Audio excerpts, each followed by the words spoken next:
I wore a wire for 3 years. And I met with a lot of big people. Frankie DeChico, John Gotti. We just sat around, listened to his stories, and we laughed.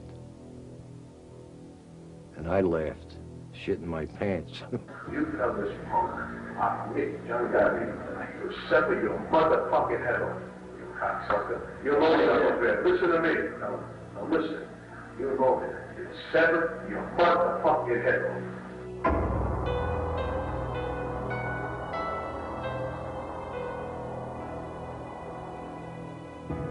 Dominic Big Dom LaFaro made history as a rat. He was the first hood to wear a wire and testify against the most notorious of the modern dons, John Gotti. LaFaro's treachery triggered the chain of events that brought down the once Teflon Don. John was a big braggart. He loved the papers. He had friends. They used to write about him in the papers. Now he was a good guy, a Teflon Don. John Gotti, if he had to, kill you in a heartbeat. Risking certain death, LaFaro made tape after tape, and in 1987 testified at the first trial of the Dapper Don. I didn't feel comfortable at all because I knew I was a rat. And I was raised with the idea that you never squeal out any of your family members or the mob. I looked at John Gotti, he looked at me, he went like this, and I said, what the fuck you want from me? They got me by the balls. And the judge told me to sit down and shut up.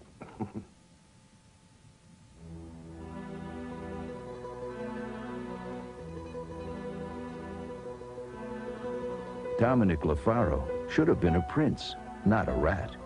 He came from a long line of celebrated Sicilian Mafia leaders, the men who brought their secret society to America at the turn of the century. Well, I'll tell you the truth, I was born into the mob. My grandfather came from Italy, he was a big man over there, and when he got over here, he went to work on the railroad. And got in trouble on the railroad. Some guy called him a guinea bastard, and he understood a few words of English, and he hit him with a pickaxe in the head. Carlo Gambino, boss of bosses, attended LaFaro's christening out of respect for his grandfather. The head of Murder Incorporated, Albert Mad Dog Anastasia, was LaFaro's godfather. The New York mob was eager to enlist Big Dom. But first, there was the ritual of making your bones. LaFaro would have to prove he could kill on command. There was an out-of-line Greek mobster stealing action from the Gambinos. LaFaro got the order. Whack him. And one night, he used to come by and pick up his girlfriend, who was a Greek dancer. I was sitting across the street where he usually came to pick her up, but he always traveled with 4 or 5 guys. So that night, I seen his car pull up, you know, and all these guys jumped out. It was cold. It was the ending of November.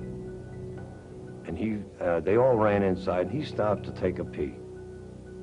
That was the last pee he was going to take. Because I pulled around, hit him with 00 12-gauge shotgun. That was my first hit. 2 weeks later, I was invited down. Came down, the whole crew was there. We were having a little get-together. And the old man pushed me an envelope. Now, I knew that if I took that envelope, that I would be just a hired hitman. And that was my aspirations at the time. I wanted to be more than that, you know, I wanted to make some money. I pushed it back to him, and I said, no, I says, this is for friendship. And he kissed me on both cheeks, and they all saluted me with the wine, you know, like it was a big thing, you know. I killed for nothing in Korea. Why should it be any different over here?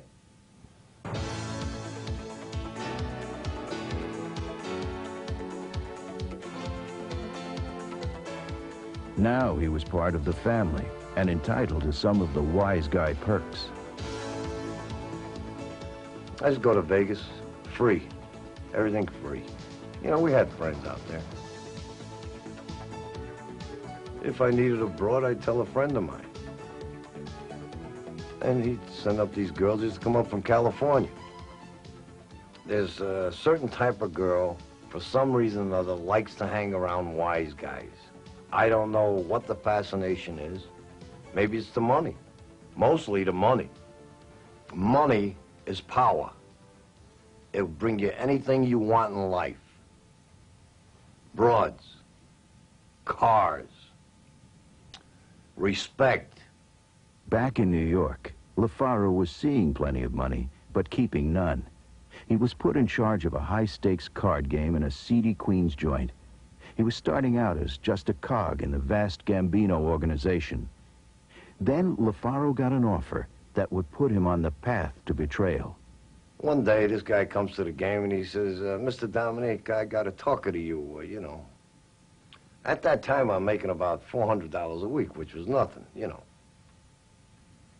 And he said to me, I don't know how to tell you this, he said, but you want to make us some money? He says, I can make you make us some money. So I said, who do I have to kill? LaFaro knew the Mafia code allows murder only with the boss's okay. If the Gambinos found out, he was dead. But the hit would pay $100,000, and LaFaro, a gambler himself, was deep in debt and needed to make real money quick. He said, when I call you, you come to the house. He'll be there. It'll be just you, him, and me. I had bought a gun with a silencer on it. I go up to his house.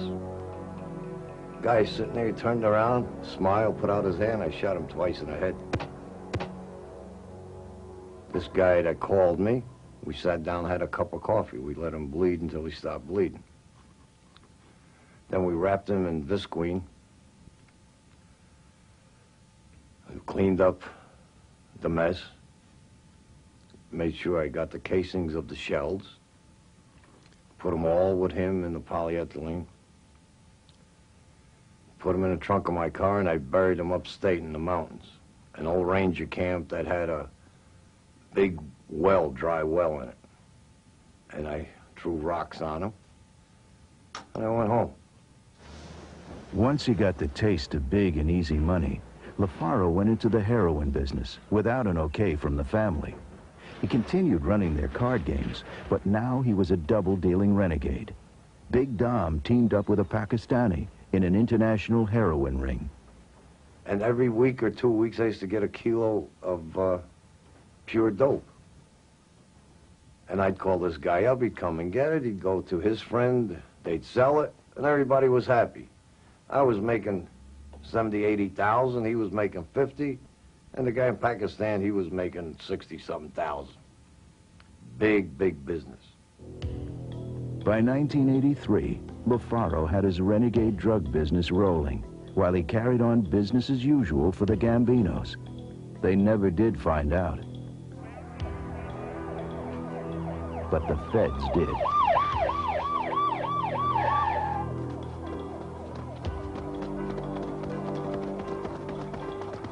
They came in, and all of a sudden there was 12 guys in the house. I don't know where the hell they came from. They started telling me how many charges they had against me. And I says, well, you guys don't understand. I'm going to cooperate, which surprised the hell out of me, because I was supposed to be a tough guy. Facing life in prison, LaFaro quickly agreed to wear a wire to record his weekly meetings with John Gotti. In 1983, for the first time, the FBI would get inside the nation's strongest mafia family. In return, if LaFaro delivered, the government would drop the murder and drug charges against him. Self-preservation is one of the biggest instincts of man. Not only that, but I got grandchildren. I want to see these kids grow up, you know? When a supposedly true-blue mafioso like LaFaro flips, the wise guys begin to wonder, is this thing of ours falling apart? Over the next 5 years, there were more informants, more tapes, more trials, and finally the collapse. The family's second in command, underboss Salvatore Sammy the Bull Gravano, faced life in prison. He flipped and testified, and put the once untouchable John Gotti behind bars for life.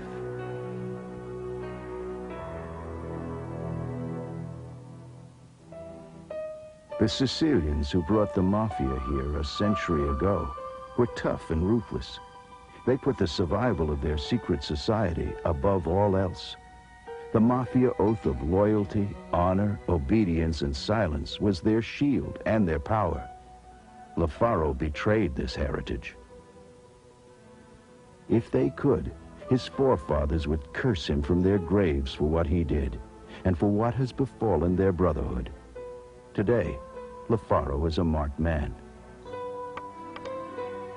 If I ever get hit, I hope I'm near a gun so I can take a couple of them with me. And if I die, I had a good life.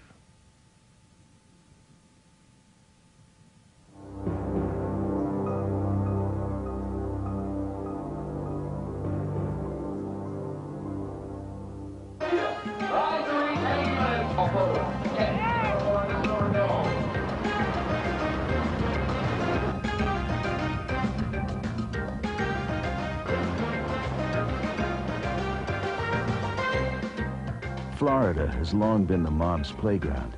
With its riches and glitz, it is also a haven for hungry hoods.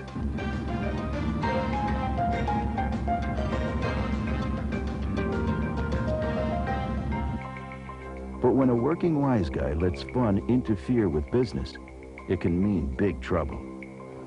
You had all fucking Florida, but you didn't want nobody around you. You kept everything nice and sneaky and quiet. For fucking 10 years you did this. And then the longest thing and the worst thing you ever did, you went and fucked me. Me, that was your fucking stonewall. Your best friends will kill you. Your best and closest friends. Look what happened to me. I had my closest friend tried to kill me, 2 of them. And I survived, and I got even. I got even good. Air is down in front stretch. That's the 5 taking the early lead to 3, moving up on the inside to 1. Joe Dogs Iannuzzi loved to bet on the Greyhounds, which is how he got his nickname. Now down the back stretch, 3-1-5-8. Joe Dogs was backed by New York's powerhouse Gambino family, and he reported to its notorious enforcer, Tommy Agro. Tom Agro. We had a love-hate relationship. He was an Al Capone type of guy, you know, blow his top, and he'd rant and rave over the phone, and he was a dangerous guy if he was doing it in person. You know, he was notorious for carrying scissors. I was crazy about the guy. We were good friends, good close friends. Tommy Agro gave Joe big money to loan shark on the street at 10% a week. He expected a hefty monthly return on his investment and wasn't the kind of friend to be disappointed. He owned this bar, and in the bar there was a jar hanging from the ceiling with a finger in it, and it was pickled, you know, to preserve it, I imagine. And I had asked him about it. He says, Joey, when I put that there so nobody puts their hand in the register from me. He says, somebody stole off me once. When they steal off me the first time, that's what I do. And I remember cooking for him in his apartment in Fort Lauderdale, and I found a hand in the freezer, frozen. I didn't believe it. They were all laughing because I didn't know, you know, I didn't know he was like this, you know. Joe loved the high life, but playing with dames and dogs took its toll. By early 1981, he was behind in his juice, his interest payments, something that didn't sit well with Tommy A. All you did was see who you going to rob and put in your pocket and lie to me and hide from me. And that's all you fucking did. Lie, double bang everybody. So you wound up where you are all alone. I told you this last year. You keep fucking with me, and I'm going to leave you all by yourself. We talked on the phone, and he wanted to see me. He was sing around in Don's Italian restaurant. And I opened the door, and there was Tommy A. was standing there with 2 guys behind him, dressed, you know, smiling. Walked up, stuck my hand out to shake hands with him, and I saw an object coming towards my forehead. And the next thing I knew, I was on the ground being kicked and beat with a bat and a pipe. Pure chance saved Iannuzzi when the restaurant owner's wife happened to walk into the kitchen. Agro had a cleaver in his hand like this, his arm cocked up and ready just to come down and chop my hand off. And when she let out an ear-shrieking scream, that he looked up, he dropped the cleaver, and the three of them ran out of there. I passed out. I woke up in the hospital 2 days later, and I heard a voice, which happened to be a nurse, saying hello, and then saying he just passed away. It was real funny, you know, and I jumped up. I jumped up like that and said that I'm not dead. Joe's face had been smashed, his spleen ruptured, his ribs broken, and he couldn't see straight. But he could scheme. But my good close friend, you know, tried to kill me. I was pissed off. I wanted to get even, and I wanted to get even. I didn't care how I got even. So I called the FBI. As much as Iannuzzi wanted revenge, the FBI wanted the Gambinos. If Joe could work his way back into Tommy A's good graces, the feds would back him all the way and guarantee his safety when it was over. I started making tapes, taping everyone that called me. I had a few tapes on Tommy. Let me tell you something, my friend. I liked you very much, and you got away with murder from me. But I always felt one day you'll turn and you'll be a fucking man with me. Because I respected you and made a fucking man out of you all over Florida. I figured one day you'll come to your senses. Tommy A invited Joe to a Miami Beach hotel for a poolside sit-down. Agro said he wanted to make up. The FBI said it was too soon and too dangerous. But a vengeful Iannuzzi insisted on going. As I was walking towards where Agro's cabana was, I saw and recognized the two guys that were with him the day he tried to kill me.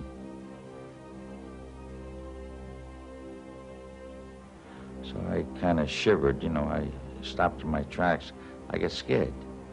I mean, I was really shitting my pants, I'll be honest with you. And Agro noticed this, and he came over and he hugged me, and like there was nothing happened. He said, told me, Joey, I told you nothing was going to happen, and nothing's going to happen. And I pointed to the two guys in the pool, and he says, don't worry about them, nothing's going to happen. Agro invited Joe to take a swim and told him to go inside and put on a suit. Joe went, unsure he would ever come out alive. And I got to Paulie Principi and Frank Russo's room, and they had a swimsuit there. And I took off all my clothes. I even took off my shorts and bent over in front of Checo so he could look at my ass to see if I didn't have a microphone. And I put the swimsuit on, and we walked back to the crowd by the pool, and he says in Italian, "È pulito," which means he's clean. I mean, it was a fucking moron. He didn't think I understood Italian. I'm Italian. Joe talked his way back into Tommy A's good graces, and then took the next step. With the help of an undercover FBI agent, he promoted an elaborate sting operation. Most of the time, he wore a wire. I used to wear my recorder down here next to my, how do you do? You know, it was about that thick and about that long. And see, a wise guy, you know, they might smack you in the back or goose you, but they're not going to grab your crotch. Joe Dogg sold Agro and the family on investing in an after-hours gambling club just outside of Palm Beach. They never suspected that the $50,000 Joe put up as his end came from the FBI. Joe got better and better at the con. With a surveillance camera in his club office, he nailed a dozen hoods, and even a local police chief accepting a payoff.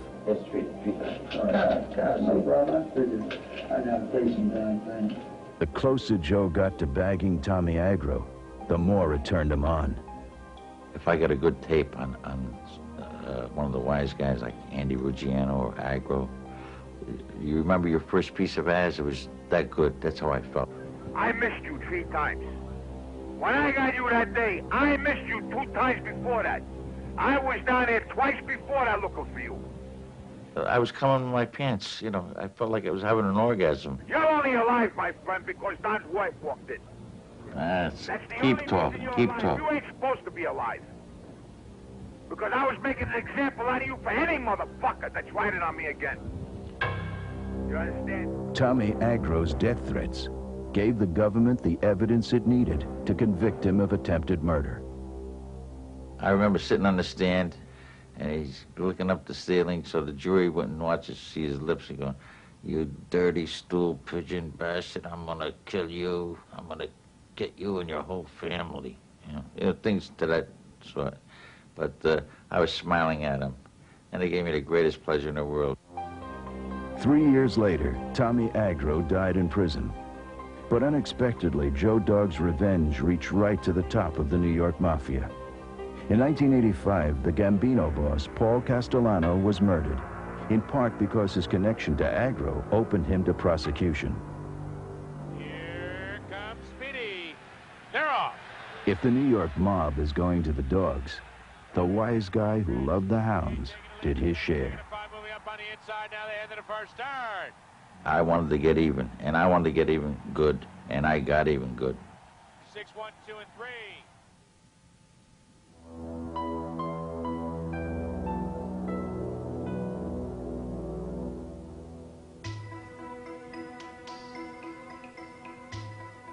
Stool pigeons and informants are scoring heavily against the mob. But stand-up guys who'd never talk can also make problems. When they slip into the fast lane and start snorting coke, it can mean big trouble. Giacomo Fat Jack D'Norcio is doing 30 years for his jaunt into the drug scene. But he holds fast to the traditional code of silence. I'd rather be here doing my time than make any choice that the government ever gave me to tell on anybody in this world. I just wouldn't do it. I'd rather be here than on a street as one of them stool pigeons. Liars, what you're going to call them. They're not even stool pigeons, they're liars. Jackie D'Norcio grew up in a tough section of Newark, New Jersey. His father was a hood who worked his way up in the Mafia. He passed along some fatherly advice, but it didn't quite register. I think my father gave me the best advice than anybody. He always told me, he who takes what isn't his, sooner or later winds up in prison. You want me to put that down?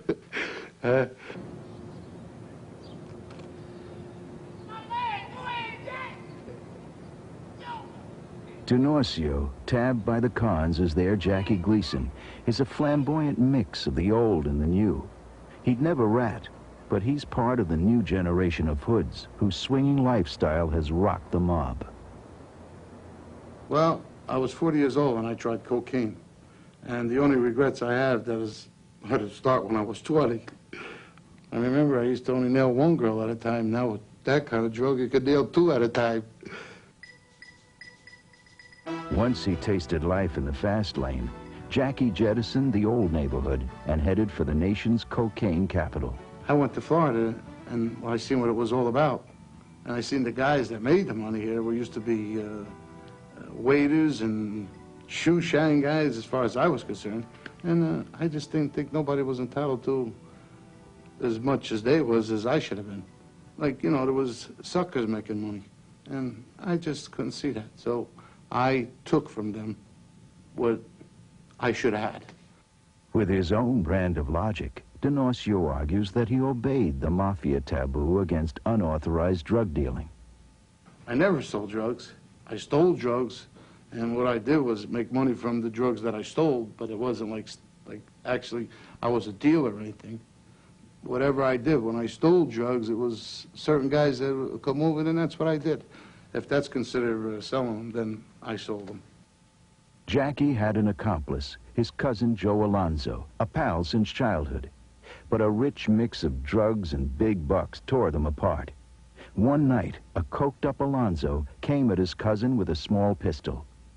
Well, I was sleeping on my stomach, And then the first shot, he must have went for my head, but being all messed up with the drugs, he went a little lower, hit me in the jaw. I woke up, and I went back to sleep, because I thought maybe I cracked my jaw in my sleep. Then he hit me again in the back, but I still didn't know that I was shot because I thought it was bedbug in the house. Once I got up, I seen him, I said, "Cuz, what are you doing?" I says, "I love you, what are you shooting me for?" With that, he shot me 3 more times. And I had him by the hair, but he got out of my hands. A freaked-out Alonzo went to the FBI and ratted on his cousin. Jackie was busted, convicted, and sentenced to 30 years for drug dealing, without parole.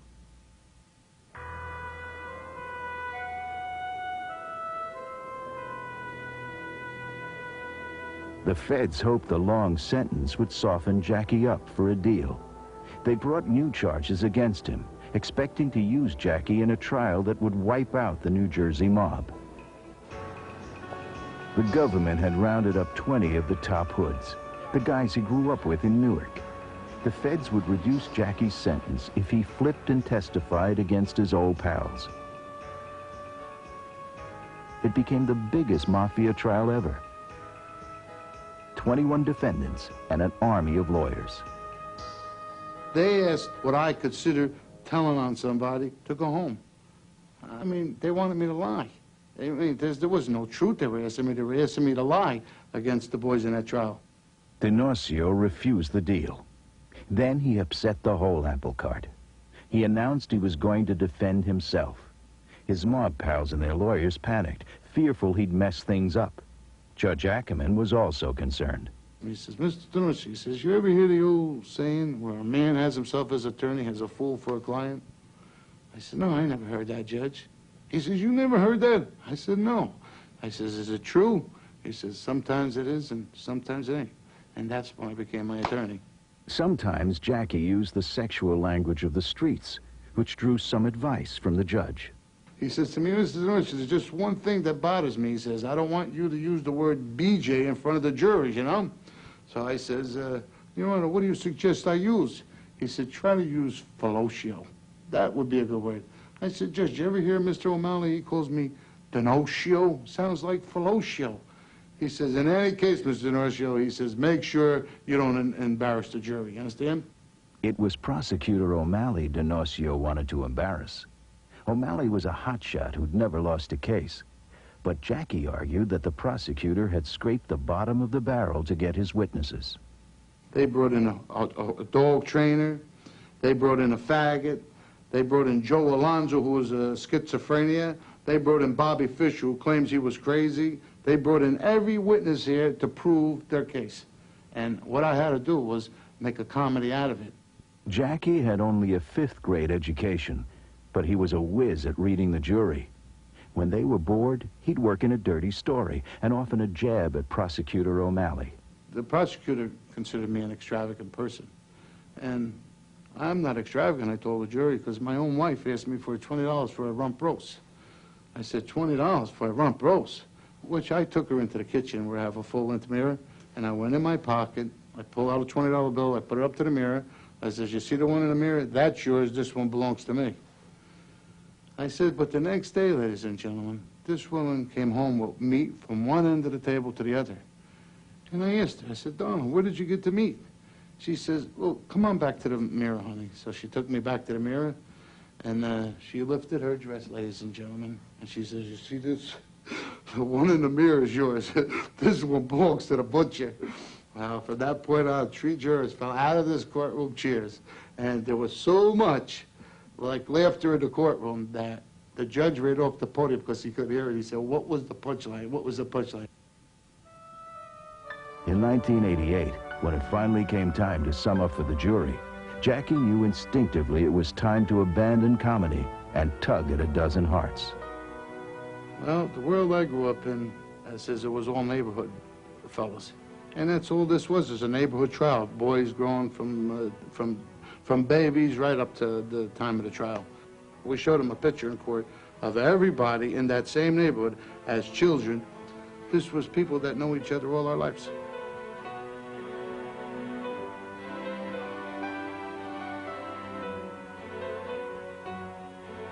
I said, you see the men in this courtroom? Each and every one of them is my friends. And I want you to know, I know their families, I know their children, I know them by names. And you've seen me many times making fun of my wife and jokes in this courtroom. I said, but ladies and gentlemen, I'd give it up all right now to have her alongside of me. And when I took off my glasses, a tear came out, and a couple of jurors started really crying. I said, ladies and gentlemen, I'll make a deal with you. If you believe everything any of the witnesses said in this courtroom, then here's the deal. It's me you must find guilty and send them home. And I looked at every one of them, and they looked at me, and I picked up my briefcase, and I said, thank you, ladies and gentlemen, for your time and patience, and I walked off. It was clear that the jury was moved by Jackie. But would the sympathy they felt for him rub off on his pals? On that final day in 1988, some of the old gang came to court without their rings, watches, and gold chains. They worried that if there was a quick verdict, they'd be sent directly to prison. The government was confident. They had spent a record amount of time and money and were sure they'd rack up their biggest Mafia hit. The trial had lasted 21 long months, but the jury's deliberations took just 13 hours. The verdict? For everybody.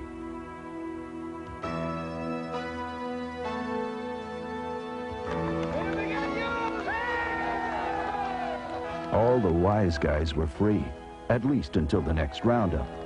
And Jackie, the clown prince of crime, was their hero.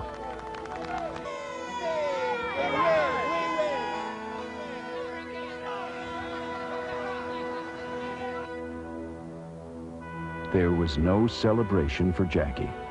He was returned to prison to serve his 30-year sentence for drug dealing. I came into this world feet first, a breech birth, and I'm going to go out that way because, first of all, when I done something wrong in this world, I danced and I paid the fiddler. Not like the informant you got today. Like Ravano, here's a guy that was born out of his mother's ass, not true any other way. Like, of course, if he can't do it, in other words, that government wanted Mr. Gotti so bad that they would say, let Ravano go for the 19 murders he confessed. What kind of country is this? What kind of country have we come into?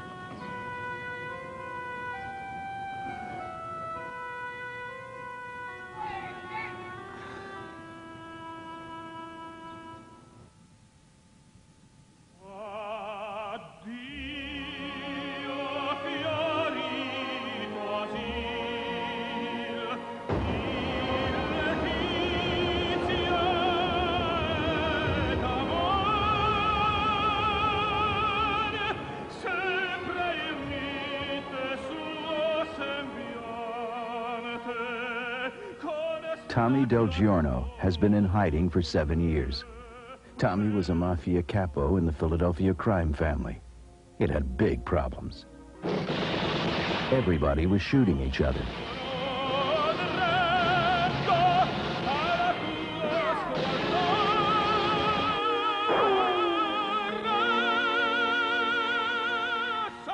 I didn't dream that I was getting in an organization that can't wait till you die, can't wait till you go to jail. What the hell? Jesus Christ almighty. Your enemies, I can understand your enemies waiting till you die, but your friends, you know. You gotta worry about your friends praying that you die, and your enemies are praying when you die. You ain't got nobody praying you live.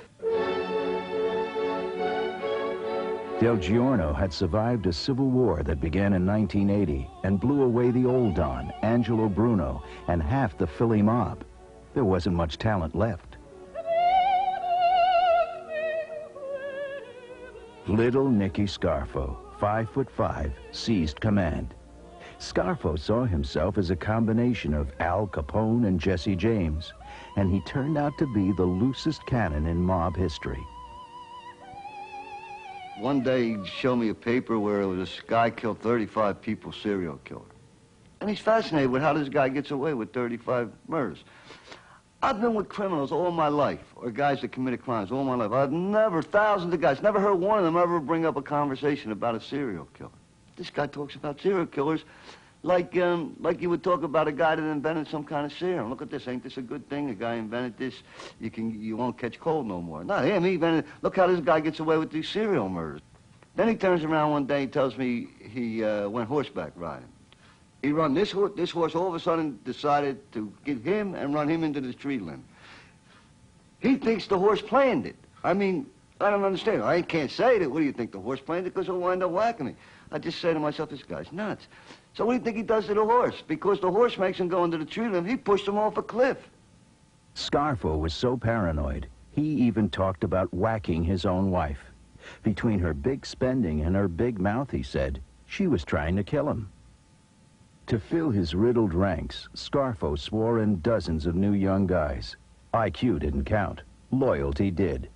Tommy Dell could only watch as Little Nicky built the gang that couldn't think straight. That's another joke. You read the paper, they run Philadelphia. They didn't know where half of Philadelphia was. One day I said to the kid, go up to Northeast to see this guy at Armingo Avenue. He's a mob guy I'm talking to. Where's it at? Where's it at? You over here 30 years, you don't know where Armingo Avenue is? You go 95, you get off, I said, big sign, Armingo Avenue. You get off, right there's a diner and that's it. You've never been to the Northeast? In 30 years, you've never been to the Northeast? No, no. Okay, good. How can you run a city if you can't find it? Oh, we got another, for instance, the three guys, they whack a guy, they put him in the back of the car, in the trunk. They're driving over the wall when the Brits are going to dump him in Jersey. They pull into the exact change lane. Guy turns around, he says to Wayne, you got change? So I ain't got no change. He said, well, how am I supposed to get through? I ain't got no change. So, Wayne said, you're driving, for Christ's sake.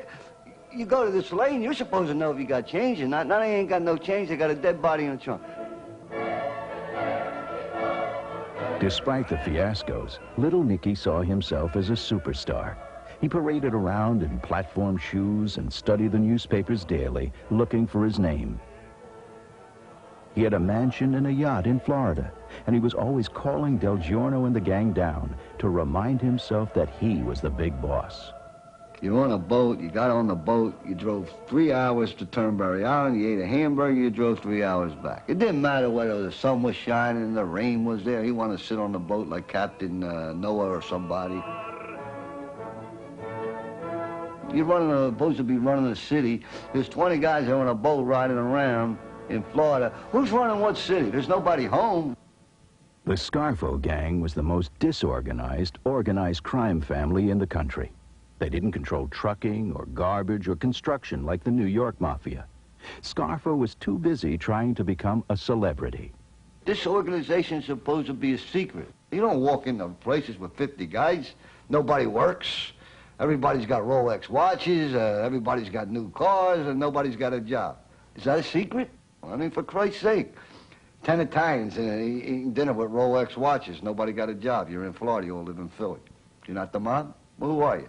Sons of Italy? The old mob leaders shunned publicity. Scarfo told his shooters to leave the bodies in the streets to be discovered. He wanted headlines.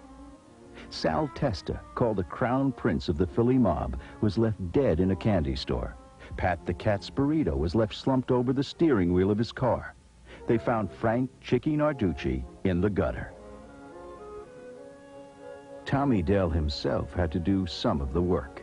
But as usual, there were glitches. So we're in the alley. It's a nice night out. There's got to be 50 people out on the street. We bought masks, okay? We never tried them on, Nazi. First, let's give me the mask. Can't get them over our heads. We bought kids' masks. That was the end of the mask, so we threw the mask down. Now we're in the alley. We got the guns. There's people all over. The guy's standing there. What are we going to do? We ain't got masks. We're from the neighborhood. I got a restaurant 1 block down the street. We got to do it. So we went out, bang, bang, bang. We whacked the guy. Scarfo's all-purpose solution for every problem was bullets. 5 times Little Nicky ordered Del Giorno to kill, and 5 times Del Giorno obeyed. Then came the Scarfo command to whack a young wise guy who Tommy knew well and liked. We're out one night and the thing tells me he wants me to kill Chucky's kid and bury him. Okay, forget right and wrong. Number one, I know the kid for 15 years. He knew the kid for 30 years. I knew the kid's father for 20 years. He knew the kid's father for 40 years. How do you take the guy's kid and kill him and bury him? I mean, I can't do it. I know his mother. I know him. And the kid didn't do anything to me, you know? The kid will listen. If you grab the kid and you tell the kid, don't do this, don't do that, he's going to listen. Why you want to bury this kid? I said, I want you to bury the kid. Well, no, I'm not going to do that. Refusing an order, dissing the boss. Enraged, Scarfo stripped Del Giorno of his capo rank. Tommy knew it was now a matter of survival. Then the same plots that were pulled on Salvi and Chucky and other guys were starting to be pulled on me. I did this, I'm out of control, I drink too much, I'm hollering at the men. It was a way for him to lay a groundwork to have me killed. Scarfo had already clipped 28 guys, and Tommy Dell knew there was no point in trying to smooth things over. When the boss made up his mind, the course was set in concrete. Nobody was safe with this guy. He was like a snake. This is some kind of animals that you can't raise, no matter how many times you feed them. Keep feeding them, you got to throw it in the cage, because if you stick your hand in there, he's going to bite it. And that's him. So I made up my mind, I got to either go away or I got to kill this guy. One or the other.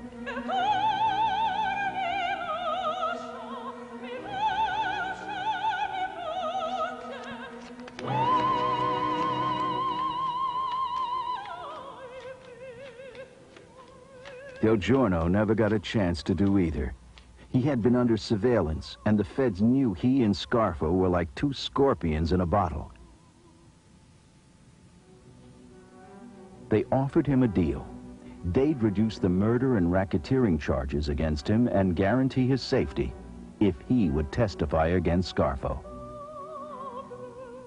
I didn't cooperate for the right reasons. I mean, I didn't cooperate because one day I woke up and said, this is wrong. Cooperated because things were falling apart, because I was being threatened to being killed, because I had a case, and because I was vicious. I wanted to get even with this guy. If I was going to get killed, I wanted to take him with me. Del Giorno's defection opened a floodgate.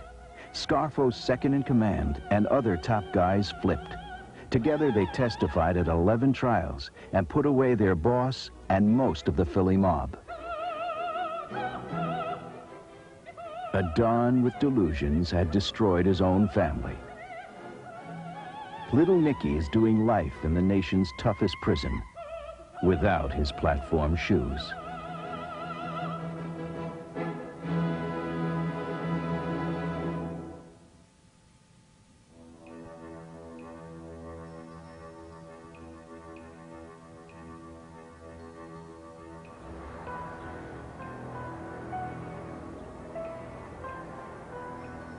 When a wise guy becomes a made member of the mob, he must swear that his Mafia family comes before all else, even his own family. For Frank Minucci, it was a very tough choice. He had served a long apprenticeship in the mob, fencing stolen goods, booking sports and numbers, peddling drugs. He was eager to become a made guy. I was a wannabe. That's the best way I know how to tell you. You never really make it, but you're always in. You're doing the work and you're doing whatever you can, hoping someday they tap on your shoulder and say, come on in. Dear Heavenly Father, bless this food that we're about to eat, remove its impurities, make it healthy and nourishing. For years, Minucci split his life between his gangster family, the Gambinos, and his own. Hey, let's see. Got an 877 on my history test. I didn't even study, I forgot, and that's what I got. Yeah, let me tell you, by the time you get to use history in this country, man, it's gonna be all over with anyway, so don't worry about it. It's all propaganda anyway, no matter. You know, it's truth, American history. You know George Washington had wooden teeth? He did. Yes, he did. Wooden teeth. He did. But he didn't have no teeth, so they gave him wooden teeth, man. You know what I mean? Yeah, he couldn't eat this chicken without him, you know?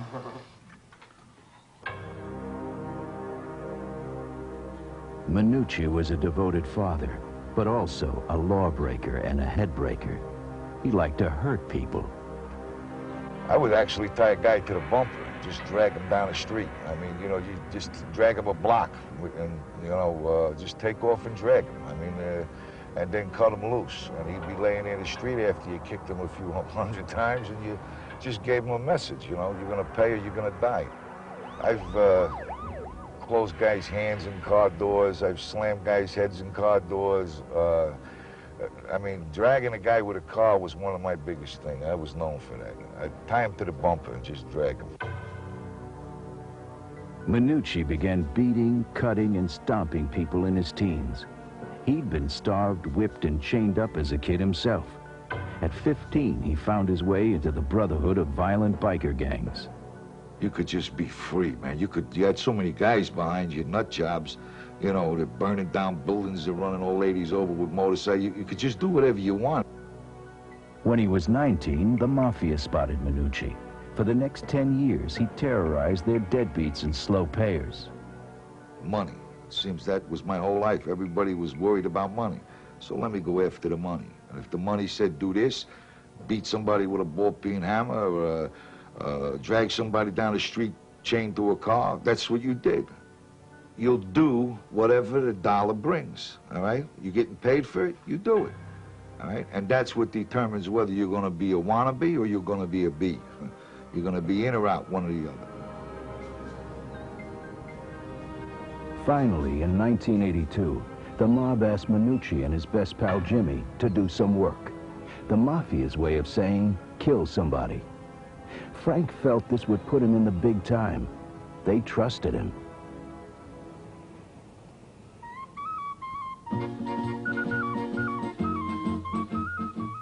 But there was a hitch.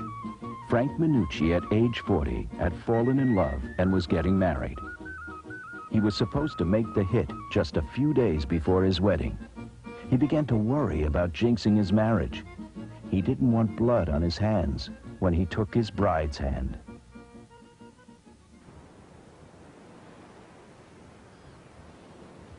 Minucci passed on the murder contract, but his good friend Jimmy didn't. Jimmy never showed up at Frank's wedding. 3 weeks later, his remains showed up on a Staten Island beach. He was called upon to do something, and he did it. And to make sure that there were no witnesses and whatever else, he was expendable. And I just think that's how my friend ended up. And all he wanted to be was somebody.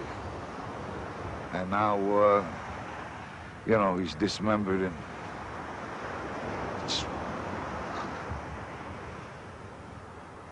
it blows your mind, you know? It's like, what's it all for? It's not what you wanted. You wanted to be somebody. And there ain't even enough for you to bury. Minucci had seen the dark side of the Gambino family. Now he was building his own family, and he knew that he would soon have to make a decision. I started to realize, because of my wife, that, you know, I didn't have to feel like a chump to get down on my hands and knees and to play with my kids. I could hold them up, and I could say Gucci goo, you know, without feeling like some kind of jerk. And it was all right, because my wife's heart was soft, and she was soft. And she allowed me to be that way. What I am as a man, I was made that way by a woman. Okay, not by a girl, not by some chick, but by a woman. And she allowed me to be her friend. She trusted me, and that snapped my head. All the money and the welfare and the drug therapies and the courthouses and the years in jail, 6 years in prisons, and the beatings and the tortures and whatever I've been through, couldn't do in my life. They couldn't push me to it. They couldn't pull it out of me. They couldn't burn it or torture it. They couldn't buy it out of me. A simple little girl from Staten Island comes along and changes one bad guy, man. Yeah, it's great when you got somebody to love you. It really is.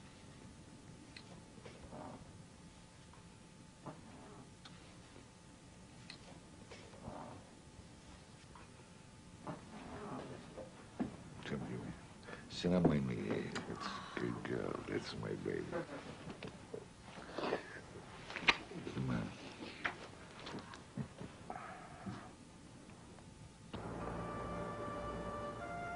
The mob doesn't grant exit visas.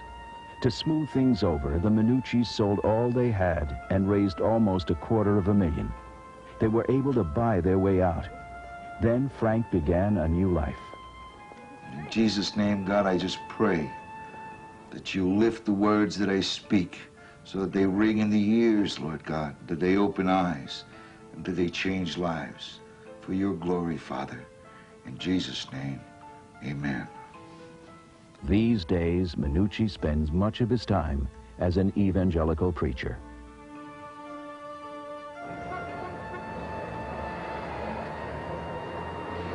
I don't think that this regime that's out there today knows what it's about in the old country. That real ethnic Italian. That there was a sense of not, I want to be somebody, but I already am somebody. You understand? Just being an Italian was important. Business was, there was a line. Business was here. It was not that we hurt the little people. Nowadays, kids are dying in the street of drugs, shooting each other. They don't even know what they belong to anymore. Nobody retires with the big house on the hill. Nobody.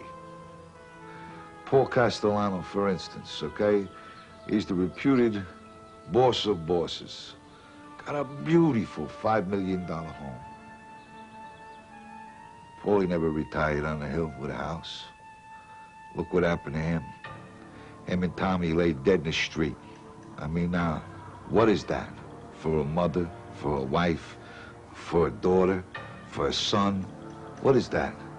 But your family got to look at this and see it on television, you laying there. It ain't worth it, brother.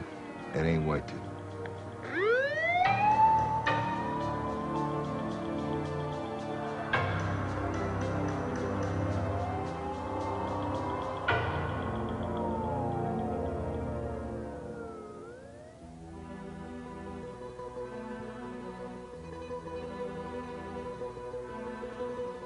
Once, the Mafia prided itself on being a mighty family that served and defended its countrymen.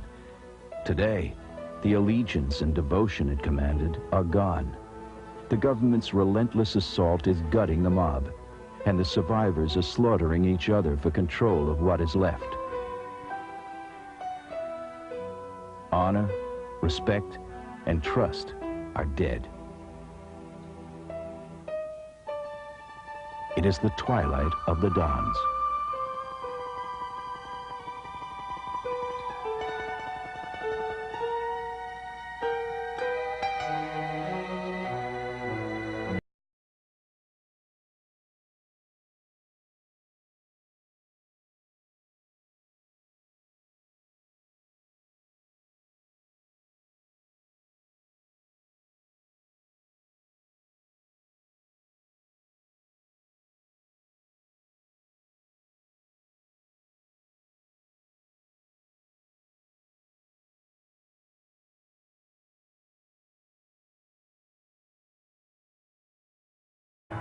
There was an out-of-line Greek mobster stealing action from the Gambinos.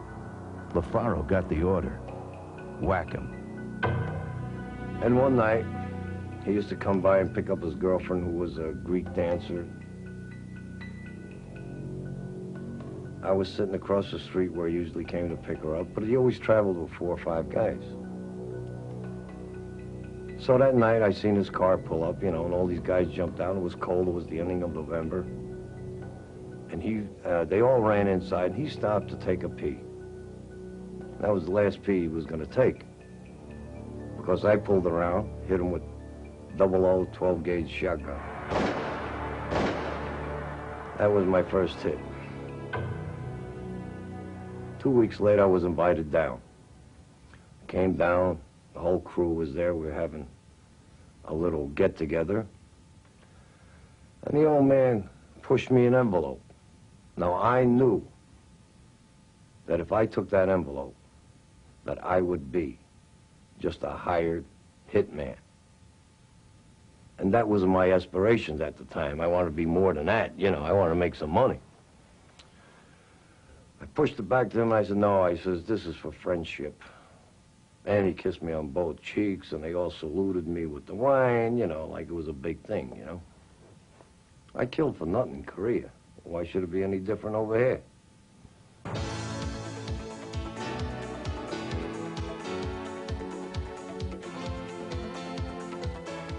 Now he was part of the family.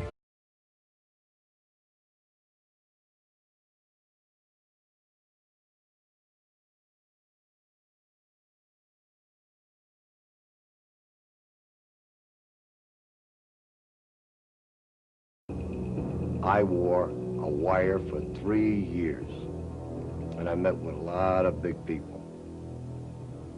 Frankie DeChico, John Gotti. We just sat around listening to his stories, and we laughed. And I laughed, shitting my pants. You tell this punk, I'm with John Gotti, to sever your motherfucking head off, you cocksucker. You're low enough there. Listen to me. Now listen. You're low there. You sever your motherfucking head off.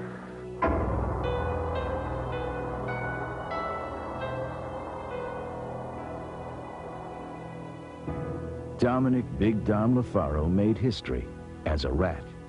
He was the first hood to wear a wire and testify against the most notorious of the modern dons, John Gotti. LaFaro's treachery triggered the chain of events that brought down the once Teflon Don. John was a big braggart. He loved the papers. He had friends. They used to write about him in the papers. He was a good guy, a Teflon Don. John Gotti, if he had to, kill you in a heartbeat. Risking certain death, LaFaro made tape after tape, and in 1987 testified at the first trial of the death and entitled to some of the wise guy perks. I just go to Vegas, free. Everything free. You know, we had friends out there. If I needed a broad, I'd tell a friend of mine. And he'd send up these girls just to come up from California. There's a certain type of girl, for some reason or other, likes to hang around wise guys. I don't know what the fascination is. Maybe it's the money. Mostly the money. Money is power. It'll bring you anything you want in life. Broads, cars, respect. Back in New York, LaFaro was seeing plenty of money, but keeping none. He was put in charge of a high-stakes card game in a seedy Queens joint. He was starting out as just a cog in the vast Gambino organization. Then LaFaro got an offer that would put him on the path to betrayal.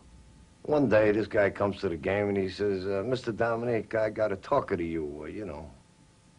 At that time, I'm making about $400 a week, which was nothing, you know. And he said to me, he said, I don't know how to tell you this, he said, but you want to make us some money? He says, I can make you make us some money. So I said, who do I have to kill? LaFaro knew the Mafia code allows murder only with the boss's okay. If the Gambinos found out, he was dead. But the hit would pay $100,000, and LaFaro, a gambler himself, was deep in debt and needed to make real money quick. He said, when I call you, you come to the house. He'll be there. It'll be just you, him, and me. I had bought a gun with a silencer on it. I go up to his house. Guy's sitting there, he turned around, smiled, put out his hand, I shot him twice in the head.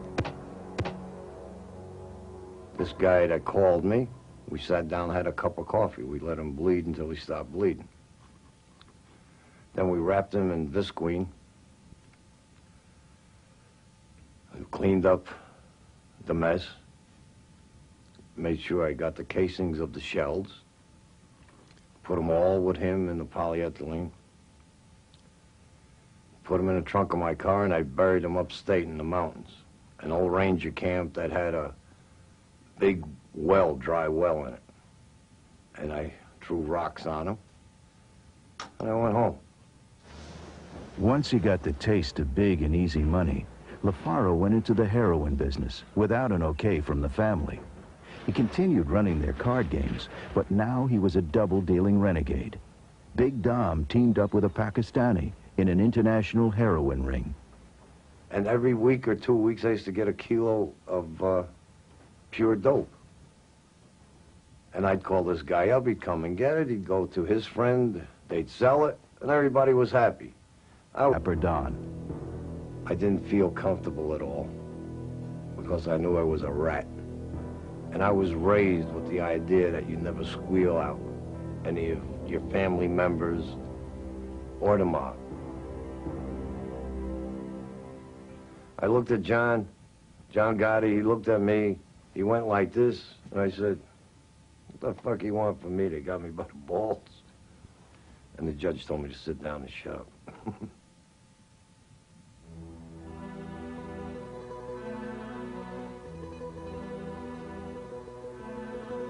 Dominic LaFaro should have been a prince, not a rat. He came from a long line of celebrated Sicilian Mafia leaders, the men who brought their secret society to America at the turn of the century. Well, I'll tell you the truth, I was born into the mob. My grandfather came from Italy, he was a big man over there, and when he got over here, he went to work on the railroad. And got in trouble on the railroad. Some guy called him a guinea bastard, and he understood a few words of English, and he hit him with a pickaxe in the head. Carlo Gambino, boss of bosses, attended LaFaro's christening out of respect for his grandfather. The head of Murder Incorporated, Albert Mad Dog Anastasia, was LaFaro's godfather. The New York mob was eager to enlist Big Dom. But first, there was the ritual of making your bones. LaFaro would have to prove he could kill on command.